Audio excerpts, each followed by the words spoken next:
Hello and welcome to the Woman Fully Alive podcast. I'm your host, Madeline Eames, and I am committed to helping women after midlife find their greatest expansion.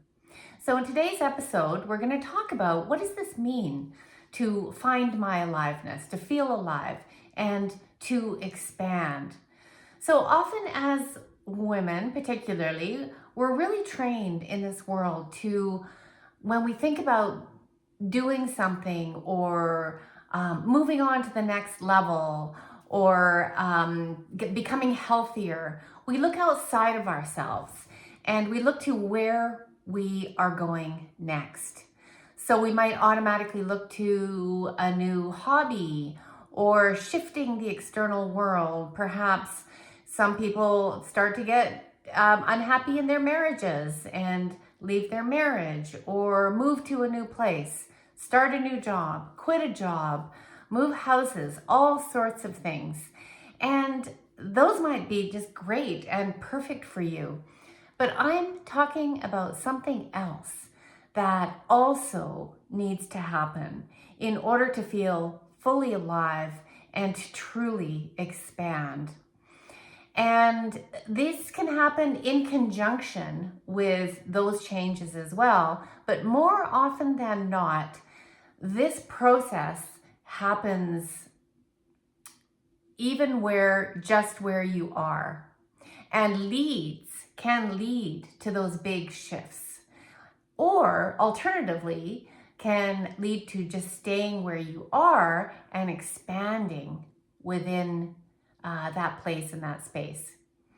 So instead of looking right now for where am I going next, how am I going to do this, I'm going to ask you a really important question.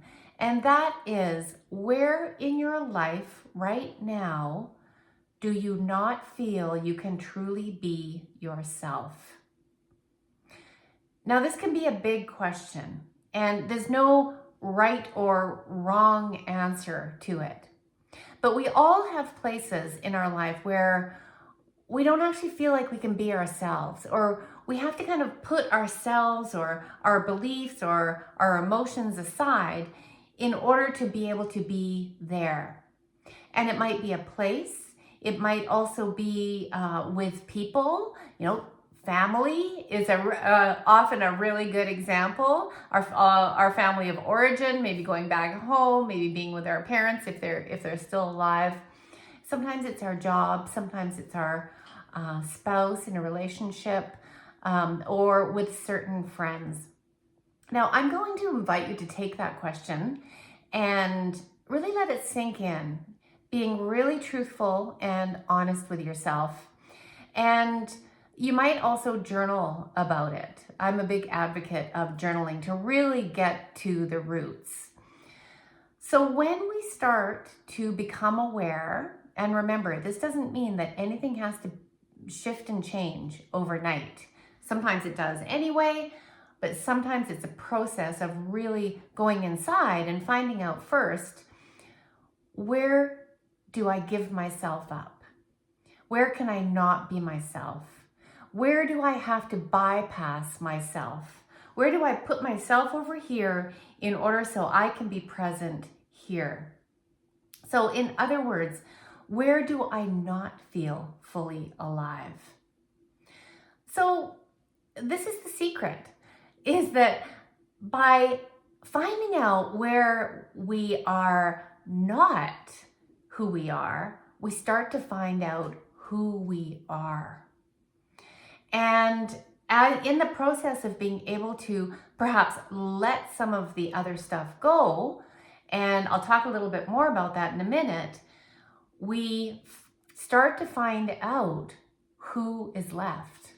Now, there will be another podcast coming up about the void that happens in between. But for the sake of now, letting go of where we are not ourselves brings us to a place of being ourselves.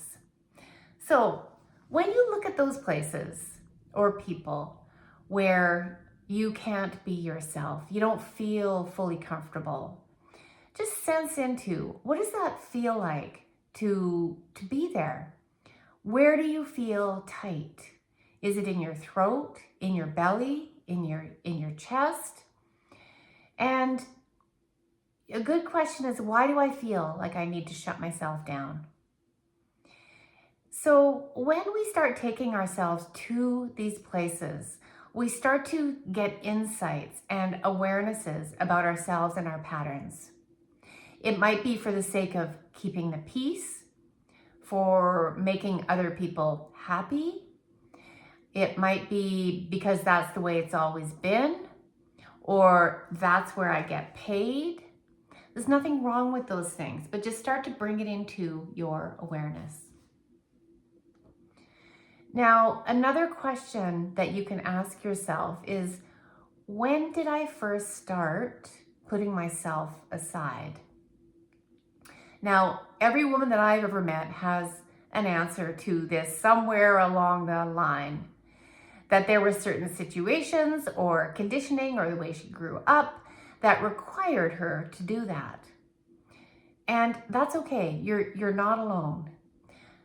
And nothing needs to change overnight, because sometimes women start to get a little bit afraid of these questions. It's okay. This is an inquiry. Go gentle with yourself. You'll start to notice through these questions where you abandon yourself. And that is the self that we are inviting back in.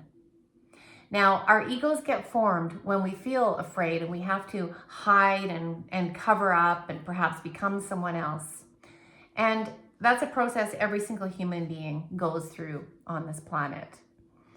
But the beautiful thing is, at midlife, we can bring those moments into awareness and from there make a decision. Is this something that I really want to breathe into and shift and change so I can now be present in that situation or with that person? And it very well may be. There may be an old pattern that's followed you into that relationship. And maybe it's there that you need to sit and breathe and expand. There was a fear that got in there that told you to stay small, to keep quiet, to don't rock the boat, or don't be yourself, for Pete's sake. What would it be like to test out being yourself?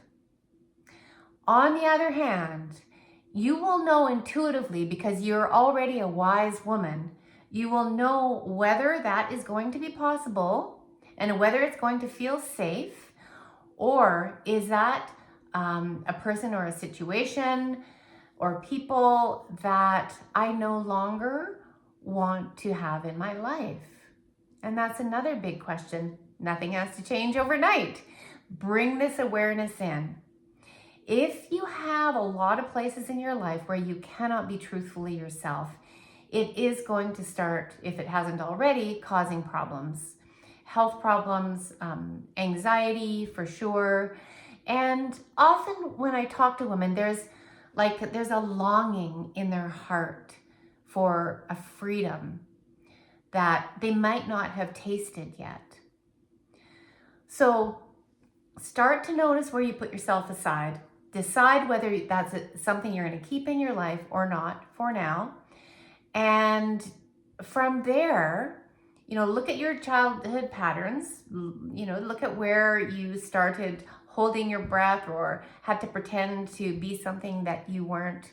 And know that all of these indicators are pointing you back to your soul and your soul expansion now.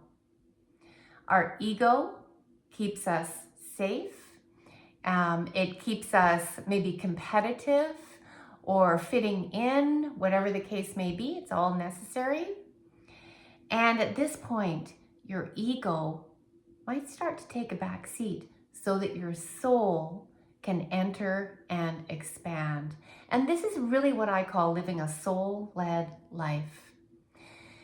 So your soul, just like all the cells of your body, is always wanting to expand.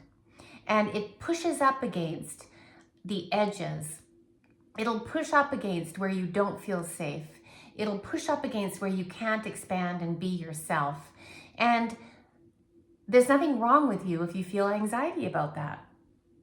If you can listen to it and know that that is a symptom of something greater trying to come through. And this is what a lot of people don't realize, because we go to the doctor and we say, get rid of the anxiety. I don't want to feel like this. It feels so tight. It feels so uncomfortable. Yes, it does, because you're outgrowing it. You're outgrowing that tight suit or corset that you might have been wearing. So see where your soul is bumping up against the edges of places, people, things that you can't be yourself. Because how do you know that? How do you know that you don't feel yourself? Because you know that there is a self that is not comfortable. You know this. That is your intuition. That is your own knowing, your soul speaking to you.